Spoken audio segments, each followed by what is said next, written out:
En ce début d'année, tout le monde y va de son lot de prédictions. Si pour chaque acteur, il faut prendre en considération ses intérêts personnels, il est toujours intéressant d'étudier le point de vue de chacun d'entre eux pour se projeter au mieux sur l'avenir. Dans la vidéo du jour, je vais donc vous présenter les prédictions qui ont été faites par Coinbase, mais aussi par le président salvatorien et d'autres analystes. Bonjour et bienvenue sur Cryptomania. Si vous êtes intéressé par l'investissement sur les crypto-monnaies par la présentation de projets, n'hésitez pas à vous abonner pour ne rien manquer sur Cryptomania. Naïb Boukele, président salvatorien, a publié ses prédictions pour l'année 2022 sur Twitter. Comme on pouvait s'y attendre, les projections de celui qui a fait du Bitcoin une monnaie légale au Salvador se font à la hausse. Ainsi, selon lui, Bitcoin atteindra les fameux 100 000 dollars que nombre d'investisseurs attendaient en 2021. Mais cette partie est la moins intéressante du tweet, puisqu'il est presque impossible de se projeter sur le prix qu'atteindra un actif aussi jeune et volatile que Bitcoin. On peut au mieux obtenir une estimation grossière. D'après le président salvatorien, deux autres pays vont faire du Bitcoin une monnaie officielle. Parmi les pays les plus propices à cela, on compte les pays d'Amérique latine dépendant du dollar américain et les pays d'Europe de l'Est sous emprise russe. Plus fort encore, en 2022, les crypto-monnaies pourraient être un sujet de discussion majeur lors des élections américaines selon lui. Aussi, l'un des projets les plus attendus concernant le développement des crypto-monnaies au Salvador débutera en 2022. Ce projet, c'est la Bitcoin City, qui sera une ville ultra-moderne dans le golfe de Fonseca. Cette ville sera construite via l'émission d'obligations un peu particulières, puisqu'elles seront les premières obligations backées par des bitcoins. L'objectif de cette ville est d'attirer les cerveaux et les capitaux étrangers. Pour cela, Bitcoin City a plusieurs atouts à faire valoir. D'abord, une imposition nulle, que ce soit sur les revenus ou sur les capitaux. Seule une TVA de 10% sera mise en place. Bitcoin City sera entièrement alimentée par énergie verte, ce qui s'inscrit dans sa démarche de ville du futur. Aussi, toutes les activités liées aux crypto-monnaies seront les bienvenues avec un cadre législatif largement favorable. À noter que le président salvadorien donne rendez-vous 3 mois à l'avance pour la Bitcoin conférence qui aura lieu à Miami. Reste à voir quelle est cette annonce que nous fera Naïb Boukele en avril. Coinbase, l'une des plus grandes entreprises crypto au monde, a publié via un post sur son blog ses prédictions pour l'année 2022. Plus précisément, c'est le Chief Product Officer, dont le nom est difficilement prononçable, qui a publié ce post. Le lien vers ce post est en description. Voyons ces prédictions une par une. D'abord, il pense qu'avec l'attrait croissant des crypto-monnaies, les Layer 1 rencontreront un succès croissant. La transition vers Ethereum 2.0 résoudra les problèmes du scaling, mais n'empêchera pas les autres écosystèmes de continuer à croître. Les autres blockchains émergentes seront toutefois de plus en plus spécialisées selon lui. La seconde prédiction est que les solutions de seconde couche vont voir leur utilité augmenter. L'un des enjeux de l'année sera alors de relier au mieux les Layer 1 au Layer 2 pour résoudre le dilemme qui rend presque impossible un réseau à la fois sûr, scalable et décentralisé. Dans cette idée d'une expansion des Layer 2, les ZK Rollups seraient la solution préférée. Les ZK Rollups sont des mécanismes permettant d'augmenter la scalabilité du Layer 1 tout en rendant anonymes les transactions. Les protocoles ayant misé sur cette technologie, comme Polygon, pourraient en être les bénéficiaires. Les quatrième et cinquième prédictions se rejoignent quelque peu. D'après le CPO de Coinbase, les institutions vont jouer un rôle de plus en plus important sur la DeFi pour deux raisons. D'une part, les solutions DeFi leur permettront de réduire leurs coûts associés aux transactions importantes.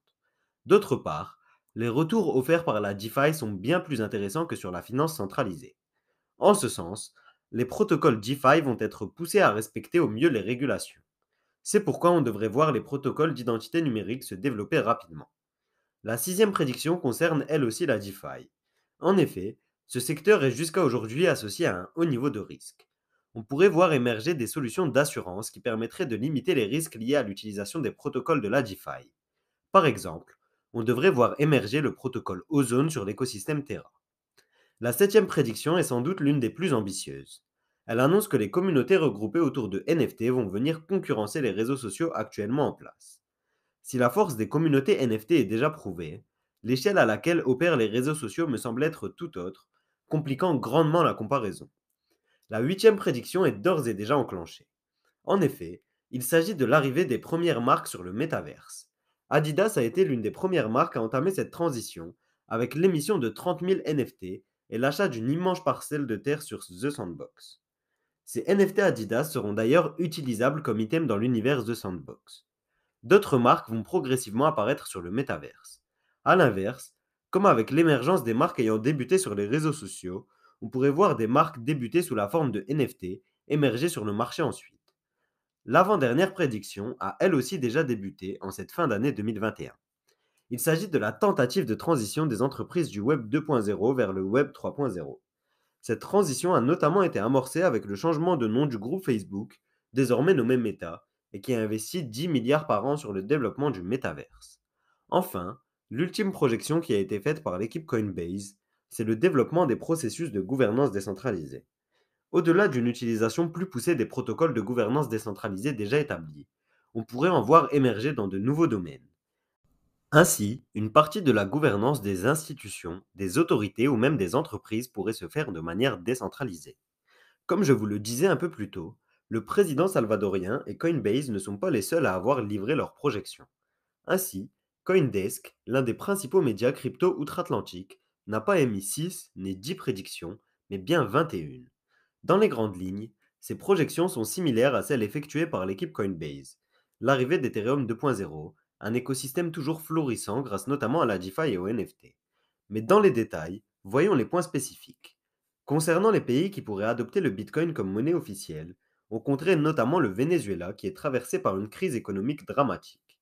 A l'inverse, un secteur clé pourrait être régulé à l'avenir, le secteur des DAO. Les DAO sont les protocoles qui permettent une gouvernance décentralisée via des votes notamment. D'après l'équipe de Coindesk, seuls les DAO véritablement décentralisés survivront à cette régulation. Une autre victime du bear market à venir, ça sera les meme coins. Ces mêmes coins vont couler lorsque les liquidités vont se retirer à en croire les analyses de ce média. Toutefois, Shiba pourrait faire office d'exception avec son écosystème en développement. Du côté pessimiste de la force, les analyses se sont lâchées également. C'est ainsi que l'économiste Carol Alexander, professeur d'université au Royaume-Uni, prévoit une dégringolade avec un Bitcoin qui descendrait jusque 10 000 dollars. Heureusement, ces explications démontrent sa non-compréhension de la blockchain et de son intérêt, elle qui décrit le Bitcoin comme un jouet financier sans véritable valeur.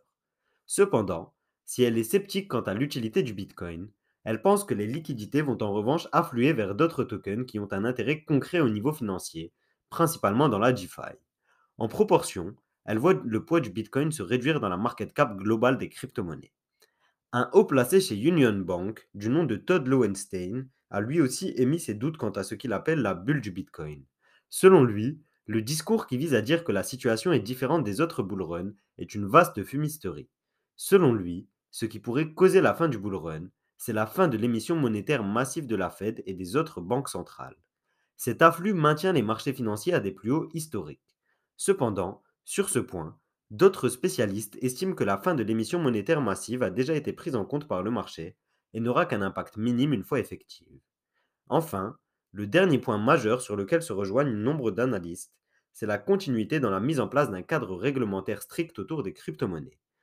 Après le ban chinois totalement effectif depuis le 1er janvier 2022, d'autres pays pourraient réserver un sort similaire à leurs crypto-investisseurs. Même les États-Unis sont attendus au tournant, notamment en ce qui concerne la régulation des stablecoins.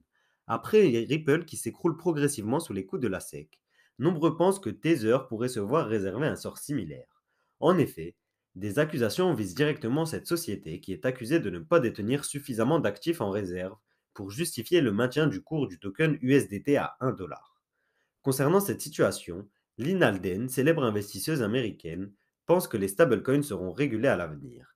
Cette régulation des stablecoins permettra à l'État américain d'émettre plus de bons du trésor et donc d'avoir un nouveau moyen pour s'endetter facilement. On perdrait toutefois tout l'aspect décentralisé des stablecoins et on pourrait voir l'émission monétaire encore s'accélérer, portant plus haut l'inflation. Le banquier Lowenstein prévient que si tel est le cas, alors le régulateur s'y attaquera fatalement, sous peine de voir une crise sévère affecter le marché. Comme d'habitude, ces régulations ne feront pas couler le marché crypto, mais seront un filtre entre les projets. D'abord, ceux qui sont faussement décentralisés tomberont sous le coup des autorités. Les autres se maintiendront comme l'a prouvé le ban en Chine qui a fait migrer beaucoup de détenteurs de crypto vers les solutions totalement décentralisées. C'est tout pour cette vidéo de présentation des prédictions pour 2022 par des acteurs du marché, des économistes et des analystes. Dans la vidéo de demain, je vous donnerai mon avis sur le marché en 2022 et mes 6 prédictions pour l'année à venir. Si vous voulez dès à présent connaître les projets sur lesquels j'ai investi, je vous invite à rejoindre le club by Cryptomania. En rejoignant le club, vous accédez à mon wallet Objectif Million que j'ai débuté en juillet dernier. Aussi, vous accéderez à une vidéo supplémentaire par semaine et une newsletter chaque mardi. À noter que ce dimanche, les abonnés auront accès à un live sur le groupe Discord qu'il aurait réservé. Alors, si vous voulez profiter de tout ça, rendez-vous sur patreon.com/cryptomaniaclub, premier lien en description. C'est tout pour moi, je vous dis à demain.